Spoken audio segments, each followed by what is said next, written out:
शिक्षक बनने के लिए सुनहरा अवसर। बिल्कुल सही। उत्तर प्रदेश बीएड संयुक्त प्रवेश परीक्षा 2025 का फॉर्म आ चुका है, जिसका आयोजक बुंदेलखंड विश्वविद्यालय झांसी है। हम एक एक करके इसके बारे में सही बात करेंगे, जैसे कि इसके लिए शैक्षणिक योग्यता क्या है, महत्वपूर्ण तिथियां क्या हैं, महत्वपूर्ण निर्देश क्या हैं, ऑनलाइन आवेदन की प्रक्रिया क्या है, ऑनलाइन आवेदन संबंधी सामान्य निर्देश को भी जानेंगे, आरक्षण के बारे में बात करेंगे, प्रवेश पद संबंधी निर्देशों के बारे में भी हम बात करेंगे। जो मुख्य इसमें बातें हैं वो मैं आपको अभी बताऊंगा। तो शुरू करते हैं सबसे पहले कि उत्तर प्रदेश राज्य विश्वविद्यालय एवं उनके संबंध संयुक्त तथा घटक महाविद्यालयों में शैक्षणिक सत्र 2025 से 27 में प्रवेश हेतु निर्देशिका है ये, जिसमें कि योग्यता बताई गई है कि बीएड जो कि 2 साल का होगा पाठ्यक्रम, इसकी प्रवेश परीक्षा 2025 में सम्मिलित होने के लिए आपकी योग्यता क्या होनी चाहिए। तो विज्ञान, सामाजिक विज्ञान, मानविकी वर्ग में सामान्य एवं पिछड़ा वर्ग हेतु न्यूनतम 50% अंकों के साथ विधि द्वारा स्थापित किसी विश्वविद्यालय की स्नातक डिग्री आपके पास होनी चाहिए, या स्नातकोत्तर मतलब कि पीजी आपके पास होनी चाहिए। बीई एवं बीटेक में गणित एवं विज्ञान में विशेषज्ञता वाले छात्रों के लिए कम से कम 55% मार्क्स होने चाहिए, तभी आप उसमें अप्लाई कर सकते हैं। अनुसूचित जाति एवं अनुसूचित जनजाति की अगर बात करें तो इनके लिए जो दिशा निर्देश है कि ऐसे अभ्यर्थी विधि द्वारा स्थापित किसी विश्वविद्यालय की स्नातक या स्नातकोत्तर उपाधि उत्तीर्ण अथवा गणित एवं विज्ञान में विशेषज्ञता के साथ बीई एवं बीटेक में स्नातक उपाधि होनी चाहिए। इनके लिए परसेंटेज का कोई मापदंड नहीं है, केवल इनको पास होना ही जरूरी है।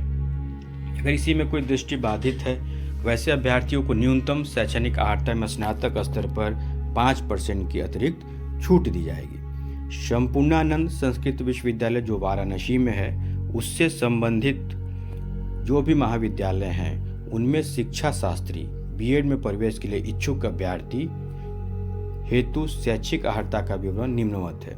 तो यहाँ पे कहा गया है कि न्यूनतम 50% अंकों सहित संपूर्णानंद संस्कृत विश्वविद्यालय की त्रिवर्षीय शास्त्री परीक्षा, 3 साल की परीक्षा या 2 साल की परीक्षा आप 1990 तक या विधि द्वारा स्थापित किसी अन्य विश्वविद्यालय की शास्त्री अथवा त्रिवर्षीय यानी कि 3 साल की स्नातक डिग्री में संस्कृत सहित अथवा द्विवर्षीय संस्कृत शास्त्री वैकल्पिक विषय सहित 2 साल की स्नातक परीक्षा 1985 तक आपके पास वो डिग्री हो। 3 वर्षों में संस्कृत से अभिप्राय संस्कृत को मुख्य कोर विषय के रूप में अध्ययन किया गया हो। महत्वपूर्ण नोट, ऐसे अभ्यर्थी जो वर्ष 2025 में अर्हता परीक्षा में सम्मिलित हो रहे हैं, वे भी इस प्रवेश परीक्षा में आवेदन करने हेतु पात्र होंगे। ऐसे अभ्यर्थी को काउंसलिंग प्रक्रिया के पूर्व न्यूनतम अर्हता धारित करना अनिवार्य है, यानी कि काउंसलिंग होने से पहले आपके पास वो डिग्री होनी चाहिए। अब अगर हम महत्वपूर्ण तिथियों की बात करते हैं तो विज्ञापन जो है वो 6 फरवरी को आ चुका है। ऑनलाइन आवेदन की प्रक्रिया जो है वो 15 फरवरी से शुरू हो जाएगी। बिना विलंब शुल्क के ऑनलाइन आवेदन आप 8 मार्च तक कर सकते हैं।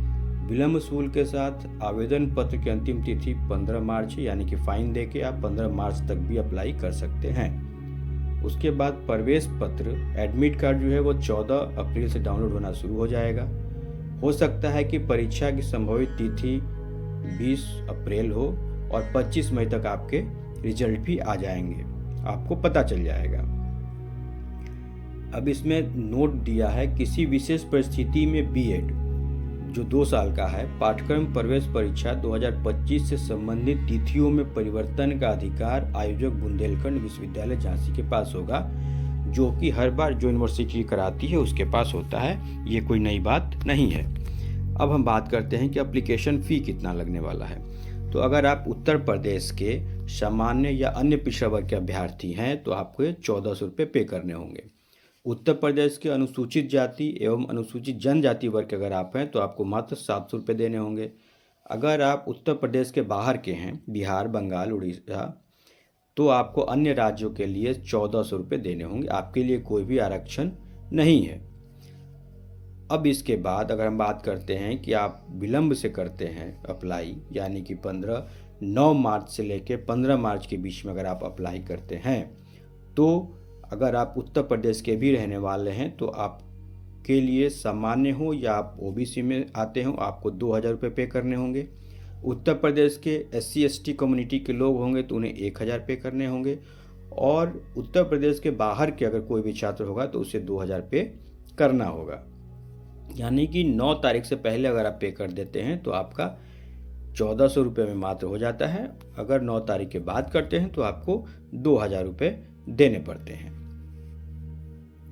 अब महत्वपूर्ण निर्देशों के बारे में हम बात कर लें तो प्रवेश परीक्षा हेतु ऑनलाइन आवेदन करने के पूर्व अर्हता संबंधी निर्देशों को अवश्य पढ़ लें, जो कि वेबसाइट ये www.bujhansi.ac.in पे उपलब्ध है। वैसे ये वेबसाइट मैं अपने डिस्क्रिप्शन में डाल दूंगा। आवेदक की अर्हता अथवा भारांक में किसी भी त्रुटि के लिए वह स्वयं उत्तरदायी होगा। इस संबंध में किसी तरह के वाद की स्थिति मान्य नहीं होगी। कृपया नोट कर लें कि ऑनलाइन आवेदन पत्र के प्रिंट आउट की मूल प्रति अथवा छाया प्रति को बुंदेलखंड विश्वविद्यालय झांसी अथवा कहीं भी भेजने की आवश्यकता नहीं है, क्योंकि आप ऑनलाइन अप्लाई करते हैं तो ऑलरेडी आपके सारे डॉक्यूमेंट वहाँ पे चले जाते हैं। लेकिन आप अपने भविष्य के लिए इसे प्रिंट करके सुरक्षित रख लें। प्रत्येक ऑनलाइन आवेदन पर कंप्यूटर जनित 15 अंकों का एक संख्या अंकित है, जो कि पंजीकरण संख्या है, जिसे बीएड प्रवेश परीक्षा 2025 हेतु भविष्य में किए जाने वाले पत्राचार के लिए सुरक्षित रखना अनिवार्य है। आपको उसे संभाल के रखना होगा। ऑनलाइन आवेदन पत्र में आवेदक द्वारा की गई कुछ प्रविष्टियों में यदि कोई त्रुटि होती है तो ऐसी स्थिति में आवेदक परीक्षा फॉर्म भरने की अंतिम तिथि के पश्चात 4 दिन के अंदर त्रुटियों को संशोधित कर सकता है। आपको 4 दिन मिलते हैं ताकि आप अपना करेक्शन कर लें, और जो पंजीकरण होगा उसको अपने पास सुरक्षित आपको रखना है। प्रविष्टियां जिनमें त्रुटि संशोधन किया जा सकता है, जहां आपकी गलती को सुधारा जा सकता है, वो है विषय, वर्ग, लिंग, भारांक, भाषा, अभ्यर्थी का फोटोग्राफ, अभ्यर्थी का हस्ताक्षर तथा परीक्षा केंद्र। इनके अलावा आप कोई भी चीज़ों में चेंज नहीं कर सकते। ईमेल आईडी, अभ्यर्थी को परामर्श दिया जाता है कि वे अपनी व्यक्तिगत ईमेल आईडी ही ऑनलाइन आवेदन पत्र में अंकित करें, जिसे वे स्वयं प्रयोग में ला रहे हैं, क्योंकि भविष्य में बुंदेलखंड विश्वविद्यालय झांसी द्वारा अभ्यर्थी को कोई भी सूचना आवश्यकता पड़ने पर इसी ईमेल आईडी पर भेजी जाएगी। इसलिए आप ईमेल आईडी अपना ही देंगे, किसी और का नहीं देंगे। अब बात करते हैं मोबाइल नंबर की। अभ्यर्थी को परामर्श दिया जाता है कि वे अपनी वही मोबाइल नंबर ऑनलाइन आवेदन पत्र में अंकित करें जिसे वे स्वयं प्रयोग में ला रहे हैं, क्योंकि भविष्य में बुंदेलखंड विश्वविद्यालय झांसी द्वारा आवश्यकता पड़ने पर कोई भी सूचना उसी मोबाइल नंबर पर प्रेषित की जाएगी। अभ्यर्थी को यह भी परामर्श दिया जाता है कि OTP का दुरुपयोग से बचने हेतु गोपनीय रखें एवं किसी से भी साझा न करें। ये तो बात आप सभी जानते हैं कि OTP का महत्व क्या है। अब हम बात करते हैं कि ऑनलाइन आवेदन की प्रक्रिया क्या होगी। तो ऑनलाइन आवेदन करने की प्रक्रिया 3 चरणों में है। पहला है ऑनलाइन पंजीकरण करना। सबसे पहले आपको रजिस्ट्रेशन करना है। दूसरे चरण में आवेदन पत्र को पूर्ण भरना है। तीसरे चरण में पेमेंट गेटवे के माध्यम से प्रवेश परीक्षा शुल्क आपको भुगतान करना है एवं आवेदन पत्र का प्रिंट आउट प्राप्त करना है और उसे भविष्य के लिए अपने पास सुरक्षित रख लेना है। आपको यहाँ लिखा हुआ है, कृपया नोट कर लें कि ऑनलाइन आवेदन पत्र के प्रिंट आउट की मूल प्रति, छाया प्रति को बुंदेलखंड विश्वविद्यालय झांसी किसी को भेजने की आवश्यकता नहीं है। ऑनलाइन आवेदन पत्र के प्रिंट आउट की मूल प्रति, छाया प्रति एवं उसके पंजीयन संख्या भविष्य में संदर्भ हेतु अपने पास सुरक्षित रखें। अभ्यर्थी से अपेक्षा की जाती है कि वे उत्तर प्रदेश संयुक्त बीएड प्रवेश परीक्षा 2025 के ऑनलाइन आवेदन पत्र भरने के पूर्व वेबसाइट जो मैंने ऊपर बताया www.bujhansi.ac.in पर उपलब्ध निर्देशों को पढ़कर प्रवेश परीक्षा हेतु अर्हता के संबंध में संतुष्ट हो लें। जो मैं आपको ही बता रहा हूँ वो वही चीज़ है। तो अब जाने हमें कि आपको पहले पंजीकरण कैसे करना है। ऑनलाइन पंजीकरण हेतु आवेदक को बुंदेलखंड विश्वविद्यालय झांसी की वेबसाइट पर जाना है। ऑनलाइन पंजीकरण आवेदन की प्रविष्टियों को भरें। जहाँ जहाँ ये स्टार चिन्ह लगा हुआ है उनको भरना अनिवार्य है। तीसरा है, समस्त प्रविष्टियों को पूर्ण करने के पश्चात अभ्यर्थी कृपया सुनिश्चित कर ले कि उनके द्वारा भरी गई समस्त प्रविष्टियां पूर्ण रूपेण त्रुटि रहित हैं। उसके बाद ही आप सबमिट का बटन दबाएं। चौथा है, अभ्यर्थी के पंजीकृत मोबाइल नंबर पर OTP भेजा जाएगा जिसे निर्धारित स्थान पर भरना होगा, जो अभ्यर्थी के पंजीकरण की प्रक्रिया को पूर्ण करेगा। पांचवा है, सफलतापूर्वक पंजीकरण होने के साथ ही अभ्यर्थी को कंप्यूटर जनित 15 अंकों की पंजीकरण संख्या एवं पासवर्ड पंजीकृत मोबाइल नंबर ईमेल पर प्राप्त होगी। इस पंजीकृत संख्या एवं पासवर्ड को सावधानी पूर्वक भविष्य के संदर्भ हेतु लिख कर रख लें एवं इस पृष्ठ का प्रिंट आउट लेकर अपने पास सुरक्षित रख लें।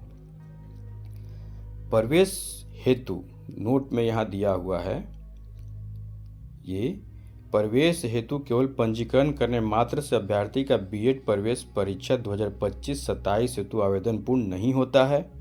यह केवल सफलतापूर्वक पंजीकरण का प्रतीक है। पंजीकरण के उपरांत अभ्यर्थी को निर्धारित शुल्क जमा करने के उपरांत आवेदन को पूर्ण करना है। आवेदन हेतु निर्धारित शुल्क जमा न होने की स्थिति में आवेदन अपूर्ण मानते हुए अस्वीकार कर दिया जाएगा। ठीक है, अब हम आगे बढ़ते हैं। अब यहाँ पे है दूसरा चरण। ठीक है, यहाँ पे है दूसरा चरण। क्या करना है, पंजीकरण करने के पश्चात आगे की प्रक्रिया के लिए क्लिक हियर टू एडिट, ये आपको लिखा हुआ वहाँ पे मिलेगा। लिंक पर क्लिक करें। आवेदन पत्र पूरित करने के लिए अभ्यर्थी को पंजीकरण संख्या, पासवर्ड एवं जन्म तिथि भरना होगा। ठीक है, दूसरा है, स्क्रीन पर मांगी गई सूचनाओं को दी आवेदन संबंधित सामान्य निर्देशों के आधार पर भरने के बाद सबमिट बटन पर क्लिक करें। तीसरा, ऑनलाइन आवेदन पत्र में अभ्यर्थी द्वारा की गई कुछ प्रविष्टियों में यदि उससे कोई त्रुटि हो जाती है तो ऐसी स्थिति में अभ्यर्थी परीक्षा फॉर्म भरने की अंतिम तिथि के पश्चात आयोजक विश्वविद्यालय द्वारा घोषित तिथियों पर त्रुटियों का संशोधन कर सकेगा। समझ गए? ये जो है, अब इसको फिर से समझे कि अगर आप परीक्षा फॉर्म भरते हैं और आपने कुछ गलत भर दिया है तो परीक्षा फॉर्म भरने के बाद उसकी अंतिम तिथि के पश्चात आयोजक जो विश्वविद्यालय है उसके द्वारा घोषित तिथियों पर त्रुटियों का संशोधन कर सकेंगे। यानी कि उसके पश्चात वो 4 दिन का समय आपको देगा, उसमें आप कर सकते हैं। तो अभ्यर्थी पुनः संशोधित आवेदन पत्र के प्रिंट आउट द्वारा उसका पंजीकरण संख्या भविष्य के संदर्भ हेतु अपने पास सुरक्षित रख लेंगे। प्रविष्टियां जिनमें त्रुटि संशोधन किया जा सकता है, पहले भी बताया है कि वो विषय है, वर्ग है, लिंग है, भारांक है, अभ्यर्थी का फोटोग्राफ है, अभ्यर्थी का सिग्नेचर है और सेंटर है। अब हम बात करते हैं तीसरे चरण की। शुल्क भुगतान आपको करना है। संबंधित वेबसाइट पेमेंट गेटवे के माध्यम से प्रवेश परीक्षा शुल्क का ऑनलाइन भुगतान आपको करना है। इंटरनेट बैंकिंग, डेबिट, क्रेडिट किसी भी कार्ड से आप कर सकते हैं। दूसरा है, ऑनलाइन माध्यम से भुगतान करने पर बैंक द्वारा जारी ट्रांजैक्शन आईडी को अपने पास सावधानीपूर्वक लिखकर सुरक्षित रख लें। तो पहला क्या है, पंजीकरण संख्या आपको जो 15 अंक का मिलेगा उसको सुरक्षित रख लेना है। दूसरा, ट्रांजैक्शन आईडी, पैसा पेमेंट करने के बाद जो आएगा उसको सुरक्षित रख लेना है। फिर है तीसरा, उत्तर प्रदेश के सामान्य एवं अन्य पिछड़ा वर्ग के अभ्यर्थी के लिए प्रवेश परीक्षा शुल्क 1400 रुपये है एवं अनुसूचित जाति के लिए 700 रुपये, जो उसकी मैंने आपको पहले ऊपर भी ये बातें बताई हैं। यदि किसी अभ्यर्थी ने ऑनलाइन पंजीकरण करा लिया, जी इसको ध्यान से देखिए, यदि किसी अभ्यर्थी ने ऑनलाइन पंजीकरण करा लिया है किंतु बिना विलंब शुल्क के साथ आवेदन करने की निर्धारित तिथि तक आवेदन पत्र पूर्ण नहीं किया तो अभ्यर्थी विलंब शुल्क सहित आवेदन की अंतिम तिथि तक आवेदन पत्र पूर्ण कर सकता है। पांचवा है निर्धारित अंतिम तिथि के पश्चात आवेदन करने वाले, वो जनरल हो, ओबीसी हो, उनको विलंब शुल्क देना पड़ेगा जो कि 600 रुपये है, यानी 1400 प्लस 600 2000 रुपये। अनुसूचित जाति के हैं तो 1000 रुपये, अदर स्टेट के हैं तो 2000 रुपये। ये बातें हमने शुरू में ही बात कर चुके हैं। छठा है निर्धारित अंतिम तिथि के पश्चात कोई आवेदन पत्र स्वीकार नहीं होगा। यदि किसी अभ्यर्थी के खाते से प्रवेश परीक्षा शुल्क की धनराशि कट जाती है किंतु लेन देन असफल होता है, इस दशा में भुगतान की वापसी बैंक स्तर से भुगतान के मिलान के 24 घंटे के पश्चात संभव हो सकेगी। इसलिए परामर्श दिया जाता है कि अभ्यर्थी के खाते से प्रवेश परीक्षा शुल्क भुगतान असफल होने की दशा में भुगतान का अगला प्रयास 24 घंटे के पश्चात ही करें एवं ट्रांजैक्शन आईडी जरूर लिख लें। अब हम कुछ बातें करेंगे जो ऑनलाइन आवेदन संबंधी सामान्य निर्देश है। General instruction for online application. अभ्यर्थी का नाम वो आपको जो आपके हाई स्कूल 10th के प्रमाण पत्र में दिया हुआ है वही लिखना है। पिता का नाम जो आपके 10th के मार्कशीट में दिया हुआ है वही लिखना है। स्पेलिंग डालते समय ध्यान से डालेंगे। माता का नाम भी आपको हाई स्कूल में जो माता का नाम लिखा हुआ है स्पेलिंग से मैच करनी चाहिए। जन्म तिथि हाई स्कूल के प्रमाण पत्र में ही जो डेट ऑफ बर्थ आपका दिया हुआ है वही होना चाहिए। ईमेल आईडी आपकी व्यक्तिगत होनी चाहिए ताकि आपको ओटीपी उस पर आए तो आप तुरंत ले सकें, एडमिट कार्ड आए तो तुरंत ले सकें, या भविष्य में बुंदेलखंड विश्वविद्यालय झांसी द्वारा कोई भी सूचना भेजने पे आपको तुरंत ईमेल आईडी पे मिल जाए। मोबाइल नंबर आप अपना मोबाइल नंबर देंगे, अपना वही मोबाइल नंबर ऑनलाइन आवेदन पत्र में अंकित करेंगे जिससे वे स्वयं प्रयोग में ला रहे हों, क्योंकि भविष्य में बुंदेलखंड विश्वविद्यालय झांसी द्वारा अभ्यर्थी को कोई सूचना मोबाइल पे ही दी जाएगी। अब जहाँ तक लिंग की बात है, ये तो आप जानते हैं कि आपको मेल हैं आप तो मेल देंगे, फीमेल है फीमेल देंगे। राष्ट्रीयता हमेशा इंडियन होती है, सबके लिए डिफ़ॉल्ट है अगर आप भारतीय हैं तो। अब इसमें कुछ निर्देश है जो उत्तर प्रदेश के मूल निवासी हैं। अगर आप वहाँ पे हाँ का चयन करते हैं या ना का चयन करते हैं, यदि अभ्यर्थी उत्तर प्रदेश का मूल निवासी है परंतु उसने शैक्षिक योग्यता हाई स्कूल, इंटरमीडिएट, स्नातक उत्तर प्रदेश राज्य के बाहर से प्राप्त की है तो अभ्यर्थी को निर्देश पुस्तिका में दिए गए प्रारूप 8 के अनुसार ऑनलाइन प्रमाण पत्र अपलोड करना अनिवार्य है। जिन अभ्यर्थी ने हाई स्कूल, इंटरमीडिएट एवं स्नातक उत्तर प्रदेश के किसी भी महाविद्यालय विश्वविद्यालय से उत्तीर्ण किया है, ऐसे अभ्यर्थी अपनी हाई स्कूल, इंटरमीडिएट एवं स्नातक की अंक तालिका या प्रमाण पत्र अपलोड कर देंगे। अब जहाँ तक कैटेगरी की बात है, कैटेगरी तो आप लोग समझ चुके हैं। कैटेगरी के बारे में हम यहाँ को ज़्यादा डिस्कस नहीं करेंगे। यूआर का मतलब होता है अनरिजर्व, ओबीसी हो गया, other backward caste, SC, schedule caste, ST, schedules, tribal caste, EWS, economic weaker section. तो अगर आप इनके अभ्यर्थी किसी में से भी हैं तो उत्तर प्रदेश शासन द्वारा जारी प्रमाण पत्र के निर्धारित प्रारूप में प्रमाण पत्र धारित करता है तो अपने वर्ग के समूह क्लिक करना है आपको। अन्य पिछड़ा वर्ग ओबीसी के अभ्यर्थी का जाति प्रमाण पत्र 1 अप्रैल 2022 या उसके बाद का होना चाहिए। पिछड़ा वर्ग ये डेट है 1 अप्रैल 22 या उसके बाद का होना चाहिए, यानी कि 31 मार्च 2022 से पहले का होगा तो वो नहीं चलेगा। ओबीसी के अभ्यर्थी को 1 जुलाई 2024 और उसके बाद का आय प्रमाण पत्र भी अपलोड करना होगा। अगर आप ओबीसी के हैं तो आपको आय प्रमाण पत्र भी अपलोड करना होगा जो 1 जुलाई 2024 के पहले का हो। उत्तर प्रदेश राज्य के बाहर के अनुसूचित जाति एवं जनजाति, अन्य पिछड़ा वर्ग, आर्थिक रूप से कमजोर श्रेणी के अभ्यर्थी संबंध वर्ग पर क्लिक न करें बल्कि सामान्य के सम्मुख क्लिक करें, अर्थात अन्य राज्यों के आरक्षित श्रेणी के अभ्यर्थी इस परीक्षा हेतु सामान्य श्रेणी में माने जाएंगे। दिव्यांग अगर आप हैं तो वहाँ क्लिक करेंगे, नहीं तो अथवा आप क्लिक नहीं करेंगे। दिव्यांग क्लिक करने पे आपको उसका प्रमाण पत्र जमा करना पड़ेगा। 12वां है वैवाहिक स्थिति। अगर आपकी शादीशुदा हैं तो आप मैरिड डालेंगे। शादी नहीं हुई है तो अनमैरिड डालेंगे, अगर आप विधवा हैं तो विधवा डालेंगे, अगर आप शादी के बाद हस्बैंड से अलग हो चुके हैं तो सेपरेट डालेंगे, तलाक हो चुका है तो डिवोर्स डालेंगे, ये सब है। फिर पत्र व्यवहार का पूरा पता, कंप्लीट पोस्टल एड्रेस आप अपना देंगे, कंप्लीट पोस्टल एड्रेस आप अपना देंगे। पिन कोड, अभ्यर्थी अपने पत्र व्यवहार में दिए गए पते से संबंधित पिन कोड भी भरेंगे। फोटो पहचान, अभ्यर्थी अपने वैध पहचान पत्र का विवरण भरेंगे। कोई भी आईडी कार्ड अपना उसमें दे सकते हैं, उसकी फ़ोटो आपको भरनी होगी।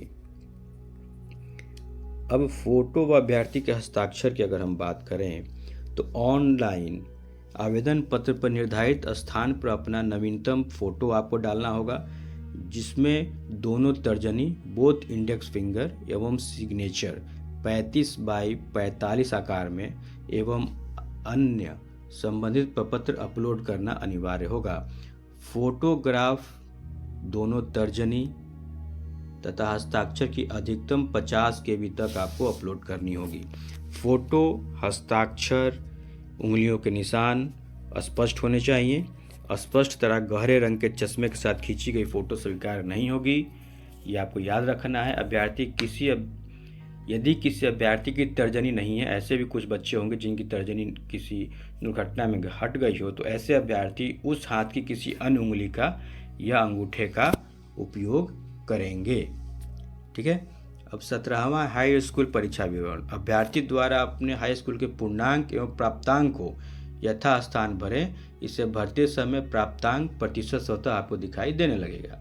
18 इंटरमीडिएट परीक्षा विवरण सेम वैसे ही है जिस तरह आप 10th का भरेंगे। इंटरमीडिएट का पूर्णांक और प्राप्तांक को यथास्थान पर भर देंगे तो इसका प्राप्तांक निकल जाएगा।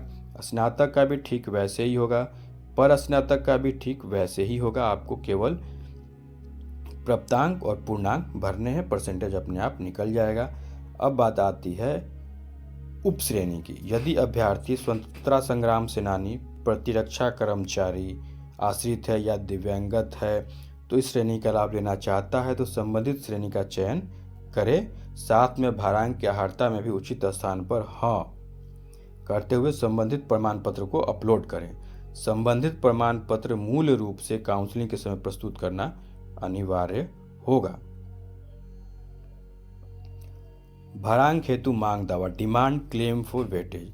अभ्यर्थी भारांक की अर्हता के लिए पृष्ठ संख्या 1 को सावधानीपूर्वक देखेगा, जो मैंने आपको बताया है।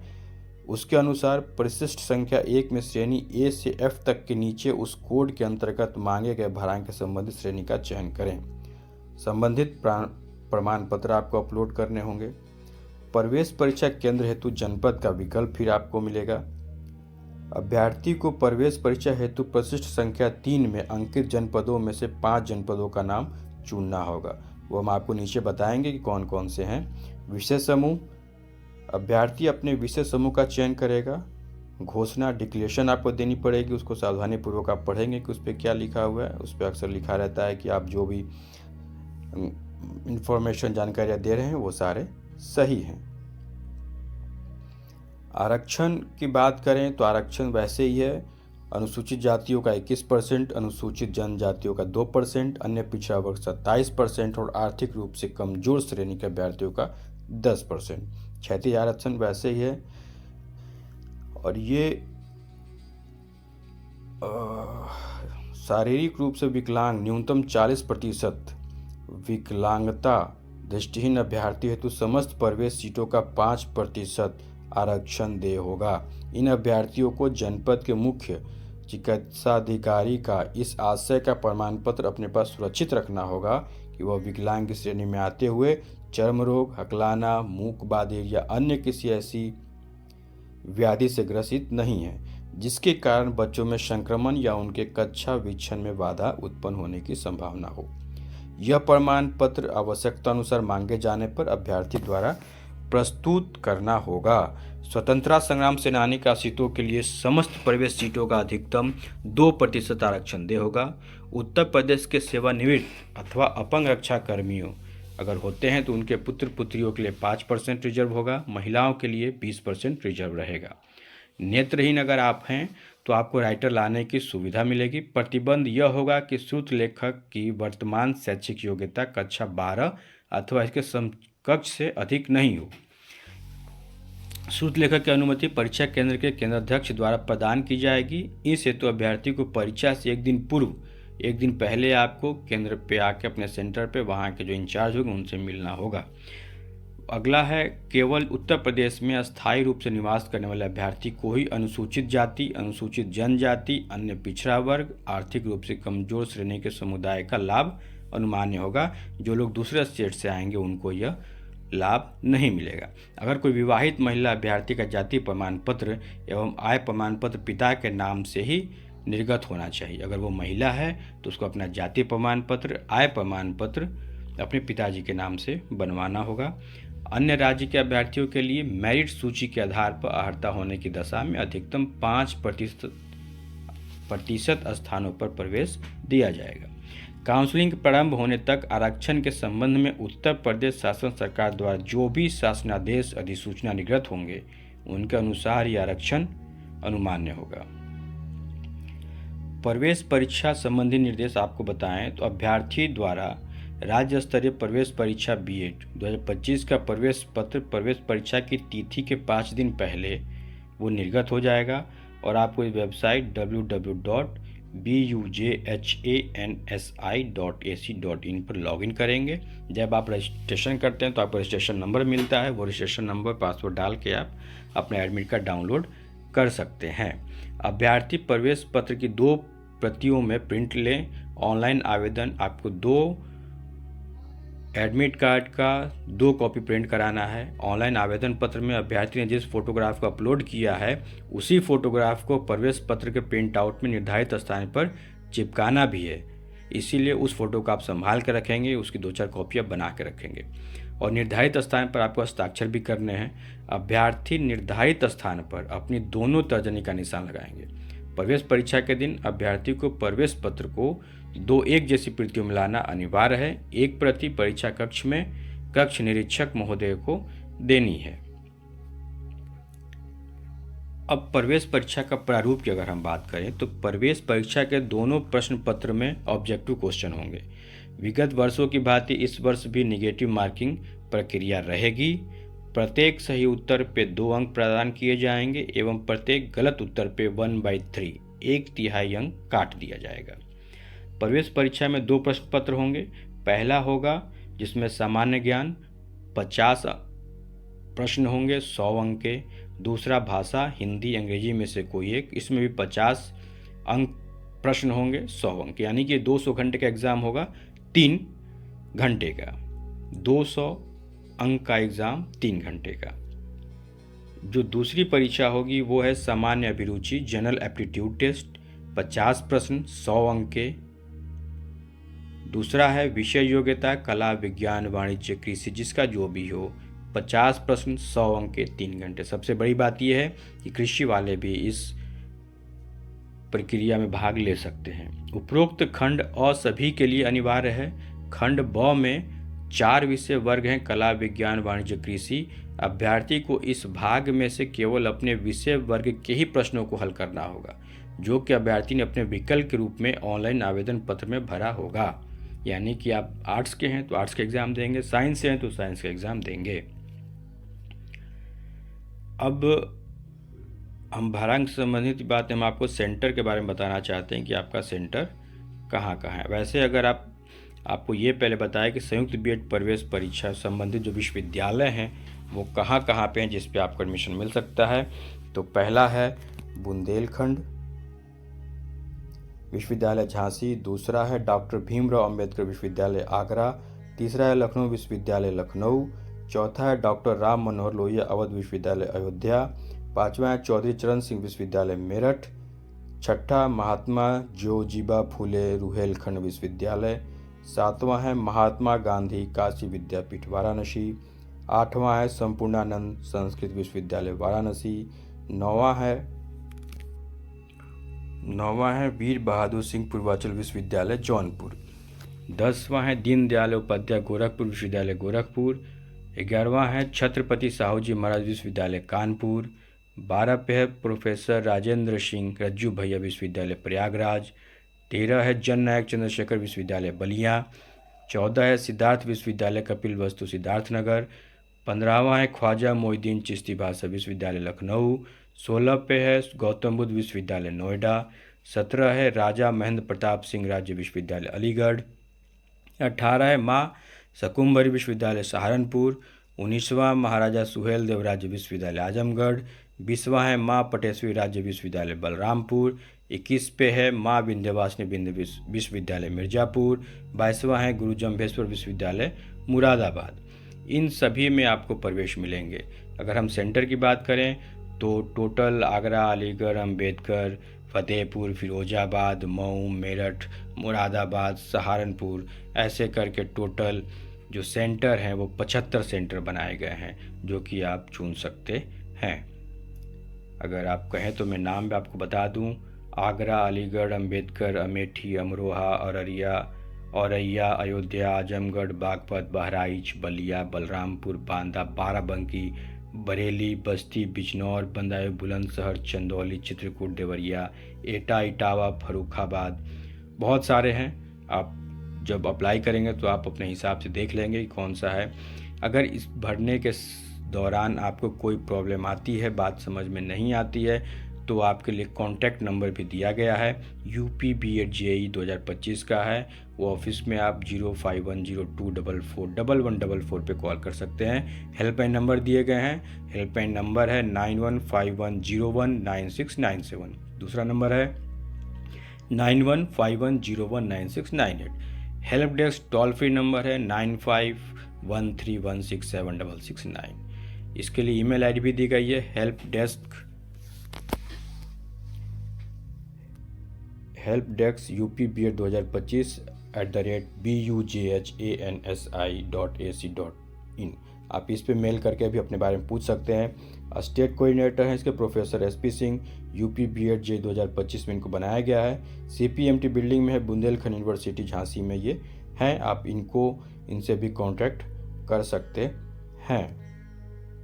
दूसरे रजिस्ट्रार हैं इसके नोडल पर्सन हैं श्री विनय कुमार सिंह, रजिस्ट्रार है बुंदेलखंड यूनिवर्सिटी में है। ये भी आपकी मदद करेंगे। बाकी ये वेबसाइट है www.bujhansi.ac.in। मैं ये डिस्क्रिप्शन में डाल दूंगा, आप इस पे सारी इन्फॉर्मेशन आपको मिलती रहेगी। इसके नीचे कुछ प्रमाण पत्र का प्रारूप दिया हुआ है। मैं कोशिश करूंगा कि ये पूरा फॉर्मेट ही मैं इसका लिंक डाल दूँ आपके लिए। आप डिस्क्रिप्शन में जाके लिंक डाउनलोड कर सकते हैं। प्रमाण पत्र प्रारूप 1, जो विधवा, परित्याग, तलाकशुदा स्त्री के लिए प्रमाण पत्र जरूरी है, ये बनाना पड़ेगा, ये आपको देना पड़ेगा। उसके बाद प्रमाण पत्र प्रारूप 2 है, जो प्रतिरक्षा कर्मचारी उनके पुत्र पुत्री पत्नी के लिए प्रमाण पत्र है। तीसरा है, अगर आप स्वतंत्रता संग्राम सेनानियों के आश्रितों से संबंधित रहें तो वो इस प्रमाण पत्र में आपको देना पड़ेगा। प्रमाण पत्र का प्रारूप 4 है, police, PSC, home guard, BSF, ITBP, CRP विभाग का प्रमाण पत्र आपको चाहिए तो वो यहाँ पे भी मिल जाएगा। केवल 5 नंबर उन अभ्यर्थियों के लिए जो उत्तर प्रदेश के मूल निवासी नहीं हैं। अगर आप उत्तर प्रदेश के मूल निवासी नहीं हैं तो आपको प्रमाण पत्र का प्रारूप 5 भर के ले जाना होगा। अगर प्रमाण पत्र 6 की बात करें तो ये प्रमाण पत्र उस जिले के अधिकारी द्वारा निर्गत किया जाना आवश्यक है जिस जिले के अभ्यर्थी के माता पिता निवासी हैं। ये सभी के लिए है, ये सभी को बनाना होगा। प्रमाण पत्र का 7 है, विकलांग दिव्यांग अभ्यर्थियों के लिए प्रारूप नंबर 7 है जो आपको चाहिए। प्रारूप संख्या 8 सामान्य निवास प्रमाण पत्र है, ये सभी को बनाने हैं। प्रमाण पत्र 9 आर्थिक रूप से कमजोर अगर आप हैं, ईडब्ल्यूएस की श्रेणी में आते हैं तो आपको ये बनाना होगा। प्रमाण पत्र 9.1 आर्थिक रूप से कमजोर ईडब्ल्यूएस श्रेणी के लिए स्वयं घोषणा पत्र है। इसको केवल प्रिंट आउट निकाल के आपको अपने हाथों से भर देना है, किसी से बनाना नहीं है। तो हमने आपको सारी जानकारी दे दी। अब आप अप्लाई करें। अप्लाई करने में कोई परेशानी आए तो आप हमें कमेंट करके बताइएगा, हम आपकी मदद करेंगे। वैसे लिंक, ये सारे जितने भी फॉर्मेट हैं सबके लिंक हम अपने डिस्क्रिप्शन में डाल देंगे, जहां से आपको आसानी से इन्फॉर्मेशन मिल जाएगी। उम्मीद है जानकारी अच्छी लगी होगी आपको।